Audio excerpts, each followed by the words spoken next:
Hi வணக்கம். உங்கள் ஆனந்த கண்மணி. ஆனந்த நாவல் கீதம் சேனலை சப்ஸ்கிரைப் பண்ணுங்கள். கூடவே பெல்லைக்கான ப்ரெஸ் பண்ணுங்கள். லைக் பண்ணுங்கள், கமெண்ட் பண்ணுங்கள், ஷேர் பண்ணுங்கள். வாங்க நாம் இப்போ கதை கேட்க போகலாமா? சுபலதாவின் ஆசை மீறும் நேரமே. அத்தியாயம் 20. தெய்வமலர் அந்த வீட்டிற்கு நுழைந்த போது அழுகை கட்டுக்கடங்காமல் வந்தது. என் வீடு என்ற உணர்வை, சந்தோஷத்தை அவளால் 1.5 வருடம் கூட அனுபவிக்க முடியலை. அதற்கான கொடுப்பினை இல்லை எனக்கு. கட்டினவன் என்னை இப்படி நடுத்தெருவில் நிற்க வச்சிட்டான். இப்படி நடக்கும் என்று நான் நினைக்கலையே என்று பொங்கி பொங்கி அழுதாள். வேறு வழியின்றி உடைகளையும் நகைகளையும் மேலும் முக்கியமான அனைத்தையும் எடுத்து கொடுக்க 2 ஆள் பேக் பண்ணி வண்டியில் ஏற்றி வீட்டில் கொண்டு வந்து வைத்தார்கள். உங்கள் அறையில் கொண்டு போய் வை என்றார் வசந்தா. அன்றுதான் தேவ் வீட்டிற்கு வந்தான். அவனை கண்ட வசந்தா கதறி அழுதார். தேவமலருக்கும் இந்த 4 நாளில் அவன் உடைந்து போய் இருப்பது நன்றாக தெரிந்தது. அமிர்தாவும் அவனை கட்டி கொண்டு அழுதாள்.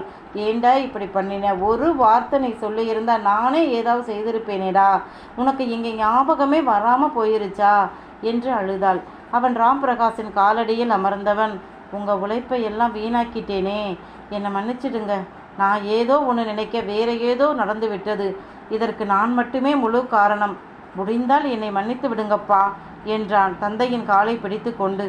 விடுடா, முடிந்ததை பேசி இனி என்ன ஆகப் போகுது என்றார். அவன் அதற்குள் வந்த நிமிடம் அவளை பார்த்து முதலில் திருவென்றுதான் விழித்தான். அவனை நெருங்கிய தேவமலர், நீ எல்லாம் ஒரு மனுஷனா? உன்னால் முடியலை என்றால் என்கிட்ட சொல்ல வேண்டியது தானே.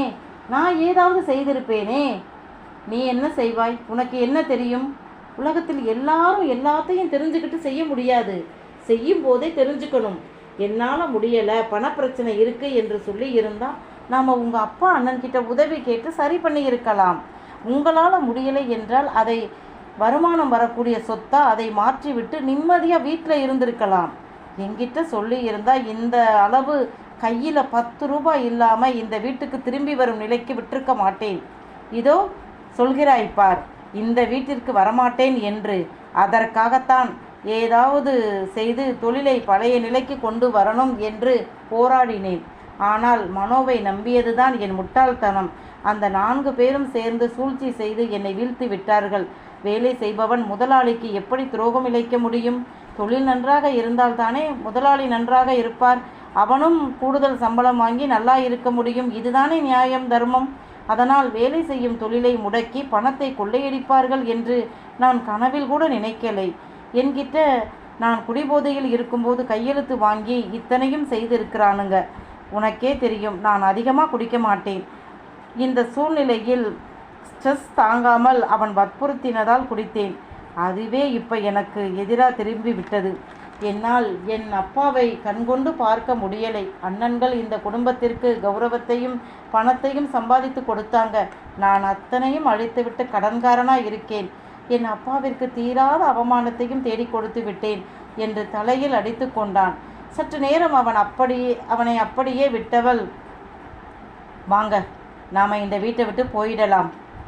என்னது, வீட்டை விட்டா? நீ என்ன லூசா?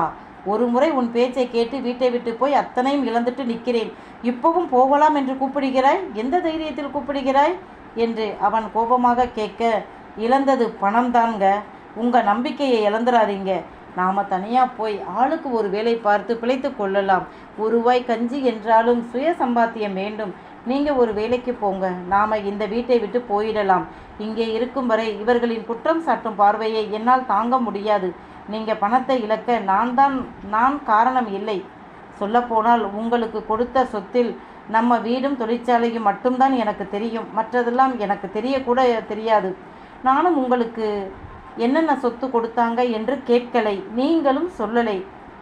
நாம் சுயமாக சம்பாதித்து வாழணும் என்று தான் ஆசைப்பட்டேன். ஆனால் நீங்கள் எல்லாத்தையும் இழந்துட்டு எங்களை நடுத்தெருவில் நிறுத்துவீங்க என்று நான் நினைக்கலை என்று அழுதாள். வாங்க நாம் என்னோட அந்த ஃப்ளாட்டுக்கு போகலாம். ஏதாவது வேலை பார்த்து பிழைத்து கொள்ளலாம் என்று கூப்பிட, முடியாது, நான் வர முடியாது என்றான். அப்போ சரி, நானும் என் பிள்ளையும் தனியாக போகிறோம் என்றவள் சாதாரணமான உடைகளை மட்டும் தனக்கும் மகனுக்கும் எடுத்து கொண்டவள், இதோ நீங்கள் வாங்கி கொடுத்த வைர நகை, இது கார் சாவி என்று அவற்றை அவன் முன் வைத்தவள், நான் கிளம்புறேன். ஏய், என்னடி நீயும் உன் பங்குக்கு என்னை காயப்படுத்தி பார்க்குறியா? இங்கே உனக்கு என்ன குறைச்சல்? முன்னாடியே ஒழுங்காக இந்த வீட்டில் நீ அட்ஜஸ்ட் பண்ணி இருந்திருந்தா, சொத்தை பிரிக்காமல் இருந்திருந்தா நான் இன்று நிம்மதியாக இருந்திருப்பேன். எப்படி அண்ணன் கிட்ட கையேந்தி பிச்சை கேட்டா? சப் சப் என்று தேவ் அவளை அடித்து நொறுக்கினான். வெளியே மொத்த குடும்பமும் இந்த சத்தம் கேட்டுக்கொண்டுதான் இருந்தார்கள். 2 வயது விஷ்ணு திருத்திருவென விழித்தான். அவனுக்கு பயமாக இருந்தது. அப்ப நான் கோடீஸ்வரனாக இருந்து என் அப்பா அண்ணன் கிட்ட கை நீட்டினேன். உனக்கு பிடிக்காமல் என்னை வீட்டை விட்டு கூட்டி போய் இப்போ நான் நிஜமாவே பிச்சைக்காரனாக நிற்கிறேன். உனக்கு இதுவும் பொருட்களை வீட்டை விட்டு வானு கூப்பிடுற. என்கிட்ட இலக்க என்ன இருக்கு? கடவுள் கொடுத்த கைகால் இருக்குல்ல. உலகத்தில் எல்லாரும் சொத்து சுகத்தோடையா இருக்காங்க. எதுவும் இல்லைனாலும் தன்மானத்தோடு இருக்கணும். என் குடும்பத்தார் யாரும் தப்பான ஆட்கள் இல்லைடி. அவங்க கிட்ட ஈகோ பார்த்து இதுவரை கெட்டு அழிந்தது போதும். இனியாவது அவங்கள அனுசரித்து போக கற்றுக்க. முடியாது. என்னால் இந்த அவமானத்தை தாங்கிக்கிட்டு இந்த வீட்டில் இருக்க முடியாது. என் மனசு ஒப்பலை. வேண்டாம், நீங்கள் எனக்கு வேண்டாம், என் பிள்ளைக்கும் வேண்டாம். நான் எப்படியோ பிழைத்து கொள்வோம். இதோ என் வீட்டில் எனக்கு போட்ட நகைகளை மட்டும்தான் எடுத்து போகிறேன், நல்லா பாருங்க என்று தன்னுடைய 2 பெட்டிகளையும் கொண்டு வந்து நடு ஹாலில் போட்டு காட்டிவிட்டு துணிகளையும் தன் வீட்டிலிருந்து வரும்போது கொண்டு வந்தவற்றை எடுத்துக்கொண்டு மகனை தூக்கி கொண்டு கிளம்பினாள். வசந்தா வந்து மறித்தார். இதோ பார் தேவி, முன்னாடியும் இந்த வீட்டை விட்டு போய் தப்பு பண்ணி என் மகனை பிச்சைக்காரனாக கொண்டு வந்து நிறுத்திட்ட. இனியும் இப்படி ஆடாத. வேண்டாம், எல்லாத்தையும் இழந்து என் மகன் மனசு உடைஞ்சு போய் இருக்கான். இப்போ நீயும் இல்லாமல் போனால் அவன் ரொம்ப வருத்தப்படுவான். வேண்டாம், பேசாதே, வேண்டாம், போகாதே என்றார். இனி என்னால் உங்கள் யார் கூடவும் ஒட்ட முடியாது. நான் நிம்மதியாக இருக்கத்தான் போகிறேன். என் பேரனை கொடுத்துட்டு போ, நான் பார்த்து கொள்கிறேன். உன் கூட வந்து அவன் ஏன் கஷ்டப்படணும்? அவன் எங்கள் ஒரே பேரன், எங்ககிட்ட இருப்பான். நான் வளர்த்துக்கிறேன். நீ போகிறதுனா போ என்றார். என்னது, நீங்கள் வளர்க்குறீங்களா? நீங்கள் பிள்ளை வளர்த்த லட்சணம் தான் இப்போ ஊரே சிரிக்குதே. இதில் என் பிள்ளையை வளர்க்க போகிறீங்களா? வேண்டாம் தாயே, நானே கஞ்சியோ கூழோ ஊற்றி என் மகனை நானே வளர்த்துக்கொள்வேன் என்றாள் தேவி. அவள் சொன்னதை கேட்டு வசந்தா வாயடைத்து போய் கண்களில் கண்ணீர் வடிய நின்றார். தாயை இப்படி இவள் அவமானப்படுத்தும்படி நடந்து கொண்ட தன்னை நினைத்து வெறுத்தான் தேவ். தாயை கட்டிக்கொண்டு, நான் தப்பாக போனால் என்னம்மா? உங்கள் 2 மகன்களும் தொழிலில் சாதித்து காட்டி இருக்காங்க. நான் மட்டும் தானே இப்படி போயிட்டேன். எனக்காக வருத்தப்படாதீங்க. அவள் பிள்ளையை அவள் கூட்டி போகட்டும், தாராளமா நீ போகலாம். உனக்கு நிம்மதி வேண்டும், அவமானப்படக்கூடாது என்று போராய். தாராளமாக போ என்றான் இறுகிய குரலில். தேவமலர் தன் பேக்கை எடுத்துக்கொண்டு தன் அக்கா வீட்டிற்கு மகனுடன் சென்றாள். திருமணத்திற்கு பிறகு அவள் அக்கா வீட்டிற்கு வருவது இல்லை. ஆனால் இன்று வேறு வழி இல்லை. முதலில் ஆற அமர உட்கார்ந்து என்ன செய்வது என்று யோசிக்கணும். இவளை பார்த்த அக்காவும் அவள் கணவனும், என்னடி, என்ன நடந்தது என்று அவளுடைய பெட்டிகளை பார்த்து கேட்க, ஏன் உனக்கு தெரியாதா? உன் புருஷன் இந்நேரம் சொல்லியிருப்பாரே என்று தேவி கேட்க, சொன்னார். ஆனால் என்னால் தான் நம்ப முடியலை. அத்தனை கோடி சொத்தையும் இழந்துட்டு நிற்கிறார். நீ பொறுப்பாக இருந்திருக்கணும். நான் என்ன பண்ணுறது? அவர்கிட்ட தொழில் பற்றி கேட்டால் எனக்கு தெரியும், உன் வேலையை பார் என்பார். அப்புறம் எதை பற்றி என்கிட்டையும் மனம் திறந்து பேசுகிறதே இல்லை. பிறகு எனக்கு எப்படி தெரியும் சொல்லு? நானும் வீடு பிள்ளை என்று பார்த்தேன். முதல் 6 மாதம் அவரை தினமும் ஃபேக்டரி பற்றி கேட்டேன். அவர் வாயை திறந்தால்தானே.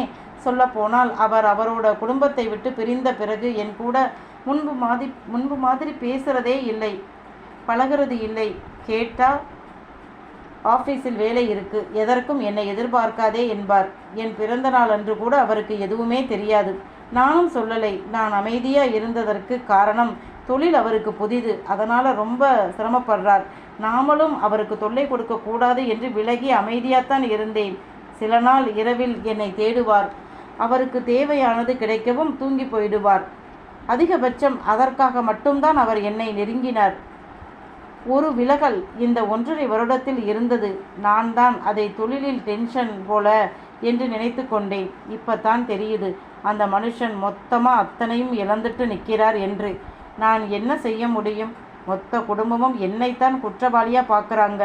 நான் செய்ததில் என்ன தப்பு? எப்பவும் சொல்கிறேன், எங்களுக்கான பங்கை பிரித்து வாங்கினதில் எந்த தப்பும் இல்லை. ஆனால் அதையெல்லாம் பிஸ்னஸ் செய்ய தெரியாமல், இல்லை இல்லை அதெல்லாம் தெரியும், நண்பன் என்று ஏமாந்து அந்த மோசக்காரன் சொன்னதை நம்பி மொத்த சொத்தையும் பேங்க்கில் அடமானம் வைத்து அதையும் அவனுங்க கிட்டேயே இழந்துட்டார்.